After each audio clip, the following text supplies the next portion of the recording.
긴 장마의 시간 보내고 계시죠? 꿉꿉하기도 하고 덥기도 하고 우산을 가지고 왔는데 왜 이렇게 비는 또 안 오고 괜히 일기예보로 원망하기도 합니다.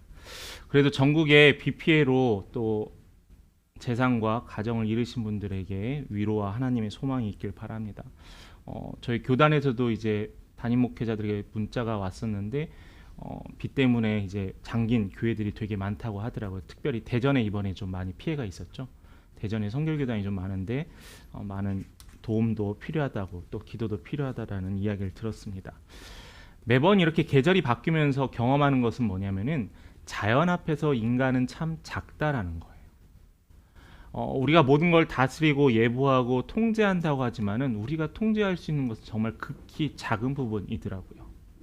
근데 이것을 통해서 자연은 크다는 걸 느끼지만 이 자연을 만드신 분은 하나님은 더 위대하다는 것을 저는 다시 한번 고백하게 됩니다. 본격적인 이 장마가 마치고 이제 이 장마 이후에는 8월 여러분 두려워하시는 더운 여름, 저도 더위를 되게 많이 타서 이 무더운 여름이 이제 다가옵니다. 또 동시에 다가오는 것은 아이들의 방학도 있고 또 여러분들 직장이나 가족들끼리 친구들끼리 또 여행의 계획을 잡기도 하죠. 그래서 바다도 가고 산도 가고 어떤 분들은 휴가 기간에 집 콕 있겠다라는 집에서 쉬시는 분도 계시고 또 어떤 분들은 해외로까지 나가기도 합니다. 자, 이렇게 떠나는 여행에는 각각의 목적이 있어요. 장소는 다 다르지만은 어떤 분들은 친구들과 어떤 분들은 연인과 어떤 분들은 가족과 이렇게 여행의 목적이 있습니다. 재충전을 위해서, 쉼을 위해서, 새로운 탐험을 위해서, 새로운 도전을 위해서 여행의 목적들이 다 다르다는 거예요. 뿐만 아니라 교회에서도 여행이라는 게 있죠. 생각나는 여행 뭐가 있으세요? 수련회, 여름 성경학교, 또 여름에 있는 방학 때 있는 성교 여행도 있습니다. 비전 트립도 있고요. 제가 가장 먼저 교회에서 생각나는 여행은 뭐냐면은 효도 관광입니다. 우리 교회는 효도 관광을 가지 않습니다. 다 젊으시니까요. 효도 관광을 간다고 하면 욕 먹습니다. 그런데 효도 관광을 하는데 제가 부교육자 때 한국에 맨 처음 왔는데 그 전에는 이제 정말 중고등부만 담당하는 교육전도사여서 잘 몰랐었어요. 근데 한국에 왔는데 효도 관광에 온 모든 교육자들이 집중하고 열의를 하더라고요. 그래서 뭐 이렇게 대단한 행사인데 그냥 여행 가면 되는 거 아닌가 했는데 직접 장소를 알아보고요. 알아보는데 성도님들이 최대한 많이 안 간 장소를 알아봅니다. 그리고 차에서 내려서 15분 이상 걸으면 안 됩니다. 그건 실패한 효도 관광이에요. 어르신들 걸으시기 힘드시고요. 밥은 2만 원에서 2만 5천 원 비싼 거 사드려야 합니다. 선물은 특산물을 꼭 들려야 돼요. 제가 맨 처음에 한국에 와서 사역했던 교회에서는 되게 체계적이고 담임 목사님 되게 엄청나게 철두철미하셨거든요. 그래서 이것을 다 사진 찍고 목사님한테 보고를 해서 허락을 받아야 돼요. 그래서 제가 추천한 곳이 되면 되게 괜히 제가 뿌듯해지고 막 그런 사역을 했었습니다. 효도 관광은 목적이 있죠. 어르신들이 즐거워야 되죠. 많이 못 걸으시고 65세, 70세신데 괜히 많이 걸으셔서 아프시면은 교회에 덕이 안 되잖아요. 마찬가지입니다. 수련회와 성경학교도 마찬가지예요. 수련회와 성경학교의 목적은 뭐죠? 제가 생각하는 평생에 가장 중요하고 소중하게 예수님을 하나님을 경험할 수 있는 시간이 이 학생 때의 수련회라고 생각을 합니다. 물론 학생들이 재미도 있어야 되죠. 물놀이도 하고 조개도 잡고 저녁에 캠프파이어도 하고 게임도 하고 그런데 여러분 이것보다 가장 중요한 최우선의 목적은 뭐죠? 예배예요. 예배. 그래서 항상 걱정했던 것은 뭐였냐면은 너무나 낮에 재밌게 놀다 보니까 밤에 다 자는 거예요. 은혜가 안 돼요. 강사 목사님께서 맨날 깨우니라 정신이 없습니다. 이건 바로 은혜가 안 되는 수련회입니다. 수련회의 목적은 뭐예요? 은혜 받는 거예요. 예배 드리는 거예요. 또 하나의 교회에서의 여행이 있죠. 선교 여행이 있습니다. 선교 여행을 가면은 해외 가고 비행기도 타고 새로운 문화지를 가니까 식사도 하고 맛있는 것도 먹고 여행지도 가고 합니다. 근데 그것이 주가 되면 안 돼요. 예전에 잘못된 선교사님 계셨는데 한국에서 누가 오시면은 하루만 교회 가고 계속 관광지를 모시고 다닌다는 거예요. 선교여행이에요? 아니에요. 이건 선교여행. 선교여행의 목적은 뭐냐면 복음을 한 명이라고 전하는 게 선교여행입니다. 선교여행의 목적은 내가 나중에 어떠한 선교적인 역할, 기도하는 자, 물질로 후원하는 자, 직접 나가는 자라는 비전을 발견하는 게 선교여행이에요. 분명히 이 여행들에는 목적이 있다는 거죠. 자, 우리가 살펴보는 이 사도행전을 통해서 이 바울이 여행을 하고 있죠. 벌써 3차의 전도 여행이 되고 있습니다. 바울의 여행의 목적은 뭐예요? 다름이 아니에요. 복음을 전하는 거예요. 복음을 전하고 이 복음으로 말미암아 교회가 세워지는 게 바울의 목적입니다. 바울이 사람들을 만나고 세를 넓히고 사람들에게 기적을 보이는 게 목적이 아니에요. 예수의 사람들을 만드는 게 바울의 목적이었어요. 이 목적은 누가 주셨죠? 예수 그리스도께서. 하나님께서 주신 목적이었습니다. 그래서 우리가 그 첫 번째 우리가 살펴봐야 될 것은 바울은 사명을 붙잡고 살아갔다는 거예요. 바울의 여행의 목적은 사명이었어요. 소명이었어요.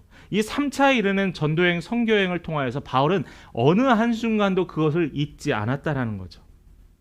우리가 지난 시간에 사도행전 19장 후반절에 보면은 바울이 에베소에 3년 동안 두란노 서원에서 말씀을 가르치고 사람들에게 전도했습니다. 어느 정도 성과가 있었더니 이 신전이 많이 세워졌던 이 에베소 지역에 어떤 일이 생기냐면은 자신들의 밥벌이가 뺏기니까 그들이 바울과 그의 일행을 핍박하기 시작합니다.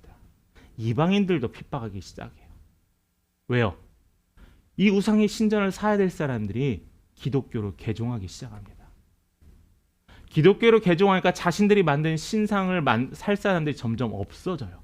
그러더니 은세공업자, 판매업자, 신전을 섬기는 자들이 분노가 났죠. 그러나 이 분노를 누가 잠재우셨죠? 하나님께서 잠재우셨습니다. 자, 이 잠재움을 통하여서 이제 바울은 새로운 지역으로 가게 됩니다. 제가 당분 여러분들과 이제는 화면에 성경 말씀을 찾지 않고 여러분들이 직접 좀 찾아보려고 하거든요. 이제 여러분들 우리 방송실에 계신 분도 또 여러분들 말씀을 찾아보시면서 말씀을 따라오셨으면 좋겠습니다. 20장 1절의 말씀을 보시면은 이제 그 소요가 그쳤습니다. 바울은 제자들을 불러 권한 후 작별하고 마게도냐로 가게 돼요. 그런데 그 마게도냐로 가는데 이 2절에 보면 그 지방으로 다녀가며라고 했습니다. 이 다녀간다는 게 그냥 잠시 들렸다 가는 게 아니라 이 지역에 1년 동안 있었어요. 1년의 시간 동안 있으면서 지금까지 2차 전도여행과 1차 전도여행에서 세워졌던 교회, 선교지들을 돌보기 시작했죠. 그들에게 하나님의 말씀을 예수 그리스도에 관한 소식을 전하기 시작했고요. 힘들어하고 시험 든 자들을 그들을 목회적으로 권면하기 시작했어요. 그 시간이 1년이었습니다. 그런데 이렇게 복음을 전하면서 이렇게 살아가는데 한 일이 생겼어요. 3절의 말씀을 볼까요? 거기서 석 달 동안 있다고 배 타고 수리아로 가고자 할 때입니다. 자, 마게도니아 지역에서 수리아로 가는 이 이동의 거리에서 어떤 일이 생기냐면은 이 배에 탄 자가 바울임을 알고 유대인 예수를 전하는 자 바울임을 알고 이 자를 물에 빠뜨려서 죽이려고 해요. 배에서 생활하면은 바다에 빠뜨리고 죽이면은 누가 어디서 어떤 일이 생기는지 모르잖아요. 그런데 바울은 보호받습니다. 그런데 저는 이 사건을 보면서 사단에 대해서 생각해요. 사단은 늘 우리를 공격해요. 사단은요 지치지 않아요. 대단해요. 악한 사람이 지치지 않는 거 정말 말씀에서 드러납니다. 바울이 복음을 전하며 각각의 지역에서 예수를 통해서 회심하고 회개했던 자들이 그 자들 외에 다른 사람들은 바울을 끝까지 잡아 죽이려고 해요. 돌로 쳐서 문 밖에 보내고 원형 경기장에 잡아오려 하고 사람들이 핍박하고 감옥에 갇히게 했던 이 모든 핍박 가운데서도 이 정도 했으면 그만둬야 되는데 이 약한 사람들은 끊이지 않는다는 거예요. 여러분, 여러분들은 순한 양이에요. 여러분들을 넘어뜨리려는 자들은 악한 영이라는 겁니다. 이 악한 영이 너무나 많이 우리가 넘어져요. 왜냐하면 너무 순수해서요. 너무나 단단하지 않았어요. 우리의 삶 속에서 이런 일들이 있습니다. 여러분들 가정에서 예배를 드리려고 이제 오래간만에 마음을 먹었습니다. 여보, 얘들아, 우리 이제 가정 예배를 드리자. 근데 갑자기 아내와 남편이 사소한 것을 싸워요. 그러면 예배가 드려질까요? 안 돼요, 잘. 목사도 잘 안 되더라고요. 목사 앞에서 차마 오늘 예배 드리지 마라는 말이 잘 안 나오긴 하지만 속에서는 그렇습니다. 아이들에게 훈육을 하다가 화가 났더니 기도하기가 싫어져요. 기도하면 내가 잘못했고 내가 회개해야 한다는 생각 때문에. 사단은요, 우리가 무엇인가를 하려고 하면 끊이지 않고 포기하지 않고 우리를 계속 흔들어요. 넘어지게 해요. 여러분들이 이 시간에 주일의 예배에 이 자리에 왔잖아요. 여러분 지금 이 시간에 어떤 생각하세요? 김승희 목사가 전하는 사도행전의 이야기를 집중하시나요? 아니면 오늘 예배 끝나고 무엇을 먹을까 고민하시나요? 어디를 갈까 생각하세요? 일주일에 168시간 중에 1시간의 예배도 하나님께 집중하지 못하는 우리의 연약한 모습. 왜요? 사단이 우리를 계속 생각나게 해요. 제가 사역자 하면서 가장 시험에 든 게 뭐였냐면은 제가 예배를 드리지 않는다는 거예요. 뒤에 와서 성도님들이 오는지 안 오는지 문을 확인하고요. 인원을 중간에 체크를 하고요. 누가 도움이 필요한지 확인을 합니다. 저는 하나님의 말씀에 기울이는 게 아니라 사람의 기울여요. 저는 예배자가 아니었어요. 저는 그냥 예배 돕는 자였습니다. 물론 예배 돕는 자도 필요하겠죠. 근데 예배를 돕기만 하다 보니까 저는 예배자로서의 삶을 살지 못했다라는 거예요.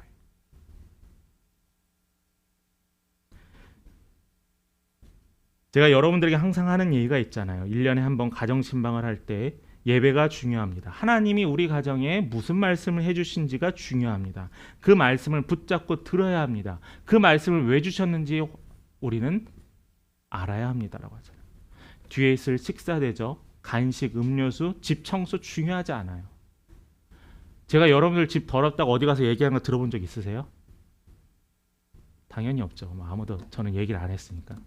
여러분, 그 시간은 예배가 목적이에요. 제가 이 얘기를 하는 이유는 뭐냐면은 바울은 분명한 목적이 있었어요. 그렇다면 여러분들의 목적은 무엇이냐라는 거예요. 여러분들이 이 땅에서의 여러분들의 목적이 무엇이냐라는 거죠. 예배자요? 그냥 가족과 행복하게 사는 거요? 아니면 내 스스로 성공하는 거요? 여러분들의 이 신앙의 여정의 목적, 신앙이라고 좁게 하지 맙시다. 여러분들의 삶의 목적이 무엇인지 우리는 확인해야 한다는 거죠. 마치 누구처럼요? 바울처럼요. 바울은 사명을 잊지 않았습니다. 그는 죽을 위기에서도 잊지 않았고 언제부터요?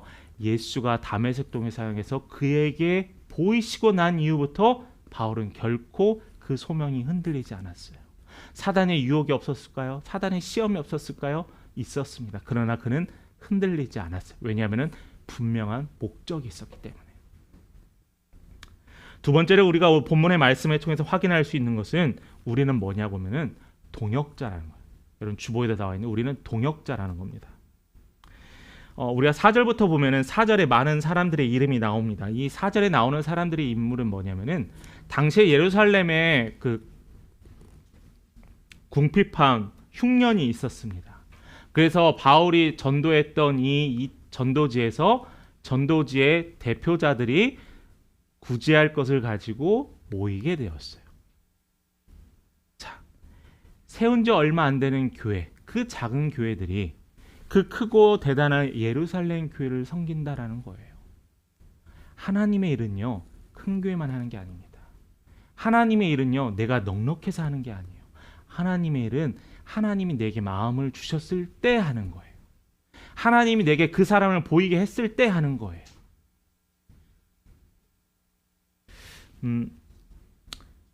그런데 5절과 6절에서 이 바울과 같이 간 7사람이 등장을 하게 됩니다. 그런데 5절을 제가 한번 읽어봅니다. 그들은 먼저 가서 드로아에서 우리를 기다리더라. 6절의 초반부입니다. 우리는 무교절 후에 빌립보에서 배로 떠나 드로아로 가게 됐습니다. 자, 5절과 6절에 공통적으로 등장하는 단어가 있죠. 뭐죠? 우리예요. 우리. 제가 이 우리라는 것은 우리 함께 걷는 교회에서 되게 많이 사용했던 이야기고 강조했던 이야기인데 바울이요. 2차 전도 여행을 하면서 선교지에 몇몇의 동역자들 그대로 둡니다. 디모데와 디도와 몇몇을 둡니다. 근데 그들이 다 모이게 되었어요. 그러면서 바울이 사도행전 20장 5절부터 사도행전 마칠 때까지 다시 우리라는 단어를 사용하기 시작해요. 왜요? 동역자라서요. 함께하는 사람이기 때문에. 그들을 존중하고 그들과 함께하기 위함이라는 거예요. 그래서 이 바울은 잠시 사용하지 않았던 이 우리라는 단어를 사용하기 시작합니다. 여러분, 주의 길을 가는데 나 혼자 간다라는 것 어려워요. 제가 주위에 코로나 이후로 혼자 신앙생활을 하셨던, 집에서 유튜브나 많이 책이나 신앙생활 하셨던 분들의 대부분은 신앙생활을 포기하거나 기존교로 되돌아가십니다. 다는 아니에요. 대부분은. 왜요? 우리는 함께 걸어가야 하기 때문에. 함께. 우리의 인생이, 우리가 말씀대로 살아가는 길이 참 좁습니다. 어렵기도 하고요. 근데 어렵고 좁지 않은 길을 외롭지 않으려면 같이 가는 사람이 필요해요. 한번 기회가 되면은 우리가 철로역정 순례자 코스도 한번 같이 갔으면 좋겠는데, 거기 가면요, 그 철로역정에 그 크리스찬과 항상 같이 다니는 사람들이 등장해요. 그들이 어려울 때, 그들이 외로울 때 항상 하나님께서 누군가를 붙여주세요. 교회라는 게 그거예요. 교회 건물이 아닙니다. 교회를 유지하는 게 목적이 아니에요. 우리가 함께 믿음의 여정을 같이 걸어가는 거죠. 근데 어떤 사람이 연약해서 발걸음이 느린 사람이 있습니다. 그 사람을 손을 잡고 같이 끌어가줘야 돼요. 때로는 업어주기도 하고요. 때로는 다른 길로 가려는 사람이 있습니다. 그럼 같이 길을 걸어가는 사람들이 그에게 손을 내밀어서 이 길이 올바른 길입니다라고 기도하며 그를 끌어와야 돼요. 그게 같이 길을 걷는 사람들의 자세라는 거죠. 그런데 제가 한 자료에서 봤었는데, 이 공동체, 이 길을 가기 위해서는 두 가지가 존재한대요. 첫 번째는 절대성이라는 거예요. 절대성. 나와 하나님과의 관계의 절대성이에요. 하나님은 예수 그리스도를 통하여 나를 구원하시고 예수 그리스도 십자가에 못 박아놓은 우리의 죄를 씻겨 내려 주셨다라는 이 절대적인 진리입니다. 이 절대적인 진리를 믿고 따르는 사람에게는 구별된 삶을 요구되어졌어요. 세상 사람들과 예수를 모르는 사람들과 우리는 떨어져서 전혀 다른 삶을 살아야 돼. 그게 바로 절대성이에요. 그러니까 우리 믿음의 공동체가 이 절대성을 유지해야 되죠. 거룩성이라고 이야기하면 좋겠습니다. 또 두 번째는 이와는 조금 다른 방향인데, 포용성이라. 절대적으로 유지하고 말씀에 유지하고 절대적인 분간과 구별된 삶을 살려면서 왜 우리가 포용해야 됩니까? 라고 이야기를 하는데, 예수가 그렇게 사셨거든요. 예수는 거룩하셨습니다. 예수는 정결하셨고 예수 흠이 없으셨어요. 그런데 예수님은 당시에 죄가 있었던, 당시에 죄인이라 칭하였던 자들 친구가 되셨어요. 창기의 친구가 되셨고요. 부정한 자들의 몸의 친구가 되셨고요. 환자들의 친구가 되셨고, 귀신 들린 자들을 통하여서 그들을 낳고 그들의 친구가 되셨습니다. 누가요? 예수의 바로 그 포용성이라는 거죠. 교회의 모습, 우리의 모습이 이 포용성이 필요하다는 거예요. 나와 다르다고 배척하고 나와 다르다고 이해하려 들지 않는 게 아니라, 나와 다르지만 왜 다른지 그에 대해서 이야기를 들어주고, 맞다면은 나도 도전 맞고, 잘못된 생각을 가졌다면은 말씀으로, 기도로 중보해야 한다는 거죠. 이게 바로 교회 공동체의 모습입니다. 절대적인 복음의 진리를 가지고 포용하는 예수의 마음을 품는 게, 이게 바로 우리의 조건이라는 거예요. 히브리 기자가 이런 고백을 합니다. 23절과 10장 23, 24절에 보면은 서로 돌아보아 사랑과 선행을 격려하며 모이기를 패하는 어떤 사람들의 습관과 같이 하지 말며. 23절에 모이기를 패하는 사람들의 습관들이 있다는 거예요. 왜 모여? 굳이 모여? 너만 잘하면 돼. 너만 다르면 돼. 너만 축복받으면 돼. 그 말이 아니에요.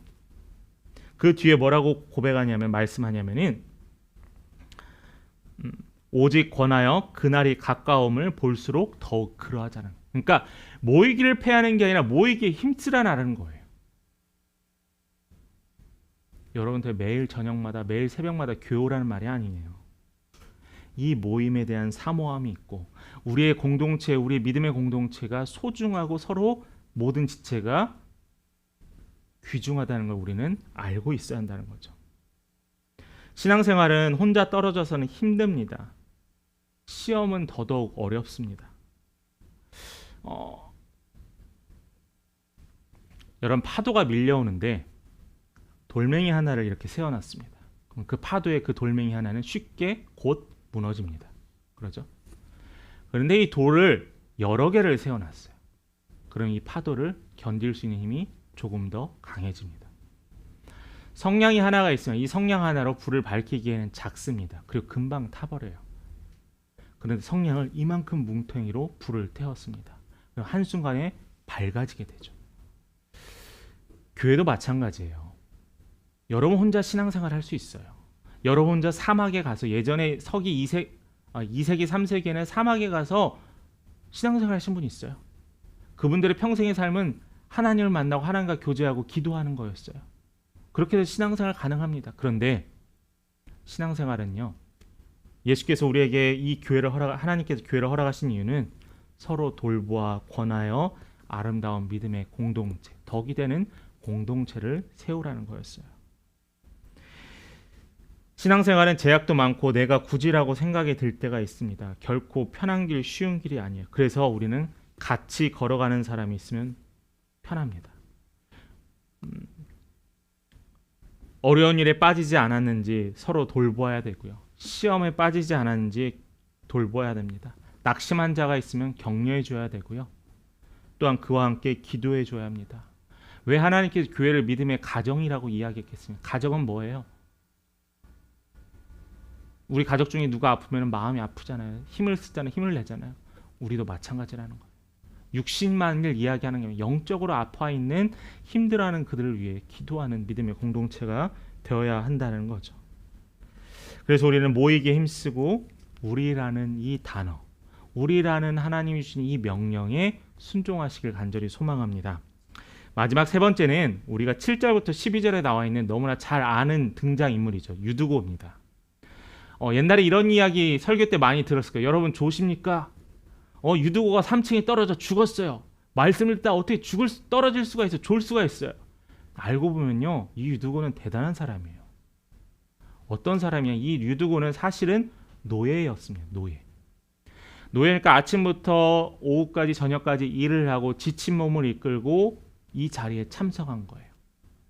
7절에 보았더니 7절을 봅니다.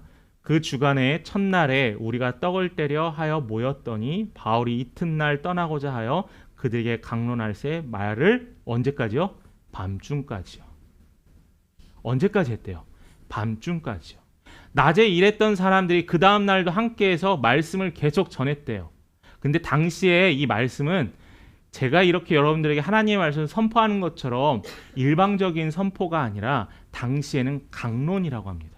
그러니까 여러분들 중에 한 분이 하나님의 말씀 예수의 복음을 바울이 전할 때 여러분 궁금한 게 있으면 질문을 해요.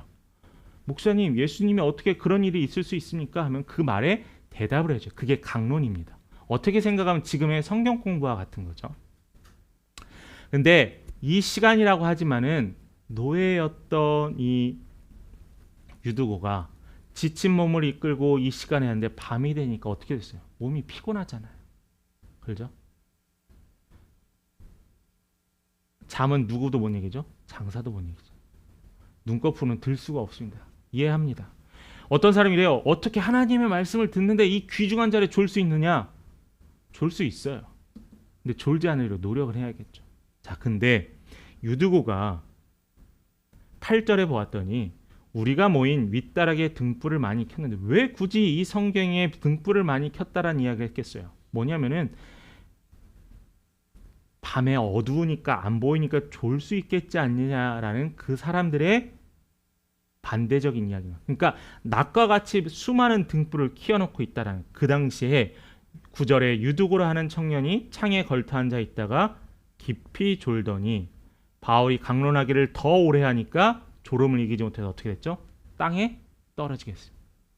3층에서 졸다 떨어지면 뭐부터 떨어질까요? 머리부터 떨어지죠. 그러면은 위험할 수 있습니다. 근데 저는 여기를 한번 집중해서 보았으면 좋겠어요. 9절에 보면 분명히 이야기해요. 떨어지거늘 일으켜 보니 죽었는지라. 사람들이 유두고가 떨어져 쿵 하는 소리에 사람들이 내려갔겠죠. 내려가면서 유두고가 살았는지 죽었는지 확인을 했겠죠. 근데 그 바울의 모임에 누가가 누구죠? 사도행전과 누가복음을 쓴 그 의사였던 누가가 뭐라고 이야기하냐면 그는 죽었다라고 이야기를 합니다.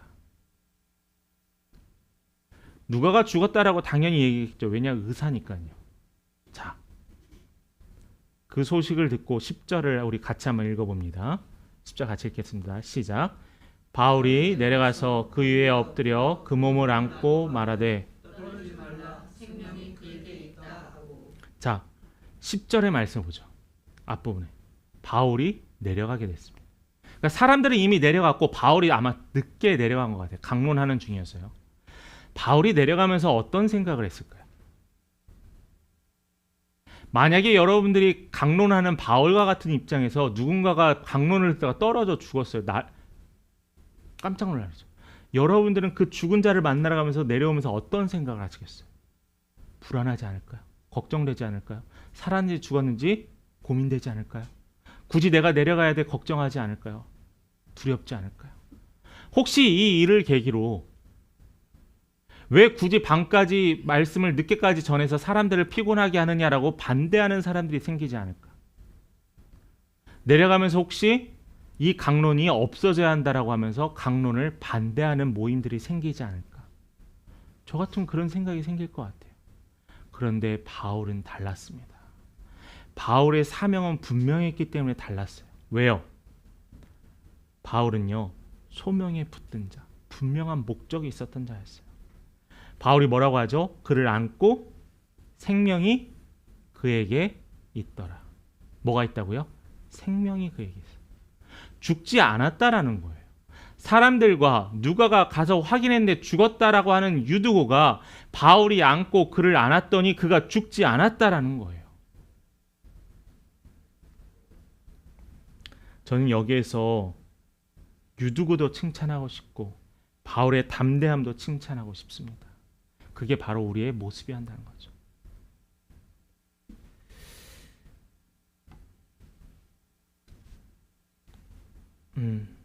우리가 기도를 합니다. 기도를 해요. 사단이 그런데 그 기도에 대해서 계속 방해를 합니다. 우리는 기도하면서 우리의 믿음 생활을 위해서 어려움이 오지 않기를 기도를 해요.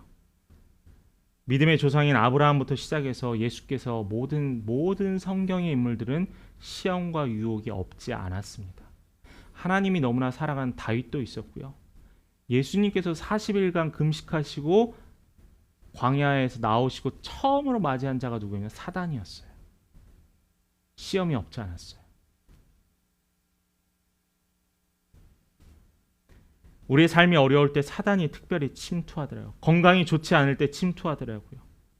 경제적인 어려움이 있을 때 침투하더라고요. 사람들과의 관계가 어려울 때 사단은 우리를 미혹하게 하더라고요. 정말 하나님이 살아계시면 내가 어떻게 나에게 이런 고난을 주십니까? 나에게 이런 어려움을 주십니까? 하나님 혹시 나를 시험하려 하십니까? 왜 나에게 이런 시험을 주십니까? 라고 하면서 하나님께 따지기 시작해요. 하나님이 진짜 살아계시다면 나의 이것을 해결해 주옵소서라고 협박적인 기도를 합니다. 하나님과 딜을 하려고 해요. 하나님과 조절을 하려고 해요. 계속 이루어지지 않았더니 뭐가 생겨요? 마음에 금이 생기기 시작. 믿음에 금이 생기기 시작하고 불신앙이 생기기 시작하고 불신의 단계에 이릅니다. 결국 하나님을 부정하기 시작해요. 그래서 저는 이렇게 기도합니다. 시험이 오지 않게 기도뿐만 아니라 시험을 이길 수 있는 믿음을 주옵소서. 여러분 지금 살아도 어려움 없는 적 있었어요? 다 있잖아요. 목사님 예수님 이렇게 잘 믿고 헌신하는데 나에게 어려움이 세상 사람과 똑같다면은 내가 굳이 신앙생활을 해야 할 필요가 있을까요? 필요가 있어요. 왜냐하면 여러분의 영원한 생명을 책임져 주시니까요. 그리고 여러분이 지금까지 지내온 거 다 누구의 은혜라고? 하나님의 은혜라고 했잖아요. 예수님도 그렇게 기도했습니다. 예수님 잡히시기 전날에 땀이 핏방울이 될 정도로 기도하셨다라고 했어요. 하나님의 뜻대로 해달라고 순종했습니다. 고통은 면하게 해달라고 했지만은 그러나 결국 예수님은 당신의 뜻대로 해달라고, 당신의 뜻에 순종하겠다고 했어요. 선하신 하나님은 예수님을 또한 우리를 최선의 길로 이끄십니다. 비록 그게 고통과 아픔과 두려움이 있을지라도 하나님은 선하시기 때문이에요. 유두고가 강론을 따라 떨어져 죽었지만 하나님은 선하셔서 그를 통하여 회복시키셨습니다. 어떻게요? 12절 말씀 한번 볼까요? 사람들이 살아난 청년을 데리고 가서 적지 않게 위로를 받았더라. 전 이게 되게 좋더라고요. 이 공동체에 유두고가 살아난 게 그들에게 위로가 됐대요. 우리는 내가 하나님의 은혜를 경험하면 내가 좋아하고 다른 사람들에게 말 잘 안 하고 많은 사람이 알면은 질투할까 걱정하잖아요. 믿음의 교회는요, 공동체는요, 서로 우리라는 이 모임은요, 누군가 잘 되면 그게 마치 내 기도를 들어준 것만치 기뻐해야 한다는 거예요.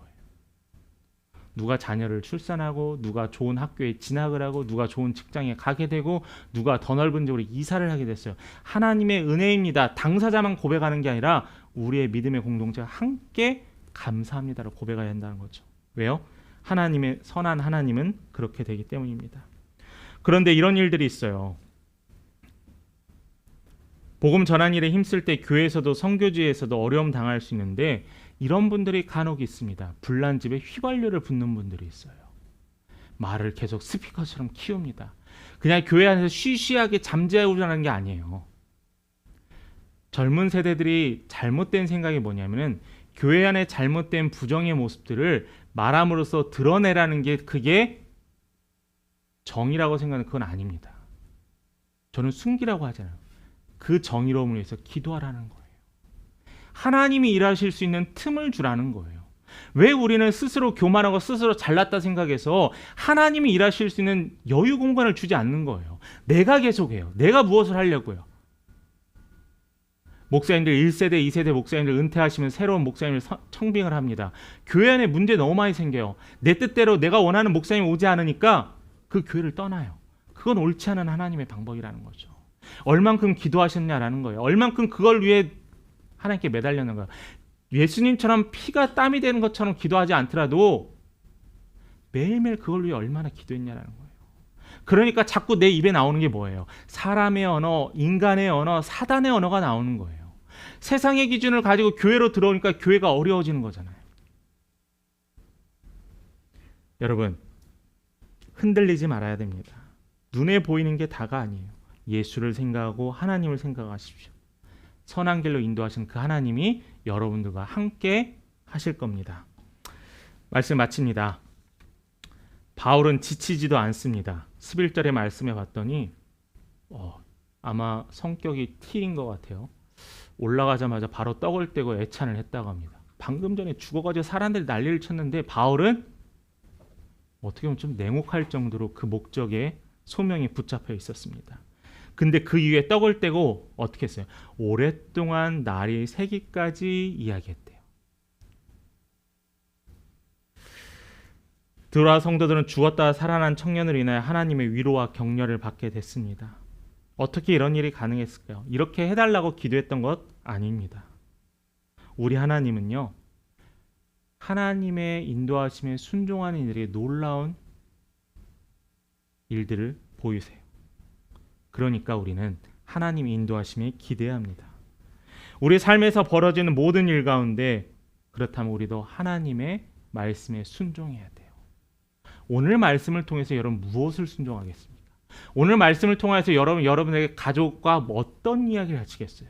여러분의 목장원들과 어떤 대화를 나누시겠어요? 같이 모여서 교회 안에서 세상의 이야기, 부동산의 이야기, 세상의 정세 이야기를 하라는 게 아니에요. 그게 먼저 하나님의 이야기를 하라는 거예요. 복음의 이야기를 하라는 거고요. 그래야 교회 모임이에요.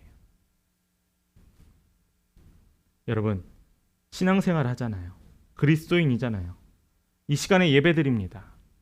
저는 이 한 시간의 예배가 하나님께 진짜 집중해서 하나님 말씀 귀담아서 그 목적을 재확인해서 하나님께 칭찬받았으면 좋겠어요. 이왕 신앙생활 할 거 칭찬받으면 좋잖아요. 칭찬은 고래도 춤추게 하고 칭찬은 공부도 하게 합니다. 칭찬은 요리 못하는 남편이 요리를 하게 합니다. 여러분, 하나님이 칭찬하신대요. 여러분들이 하나님이 주신 그 목적, 여러분 신앙생활의 여행의 그 목적을 가지고 재확인하고 붙들고 기도하며 이 땅에서 하나님께 칭찬받는 믿음의 성도 되기를 간절히 축원합니다.